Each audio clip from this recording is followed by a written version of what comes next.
Belum adanya pengembalian sisa dana hibah proyek pembangunan talut penahan ombak senilai 2,6 miliar mengancam aliran dana hibah dari BNPB ke BPBD Kabupaten Buru Selatan.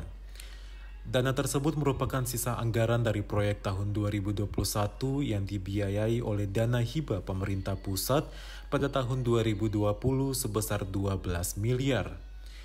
Proyek ini adalah pembangunan talut pada 3 desa di Kabupaten Buru Selatan, diantaranya Desa Waimala, Kecamatan Leksula, Desa Wamsisi, dan Desa Waisili, Kecamatan Waesama.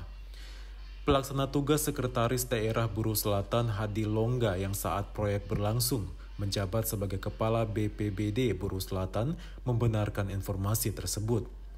Dijelaskan bahwa tender proyek Sayat itu dilaksanakan pada tahun 2021 dan setelahnya terdapat sisa anggaran 2,6 miliar yang hingga kini masih tersimpan di kas daerah.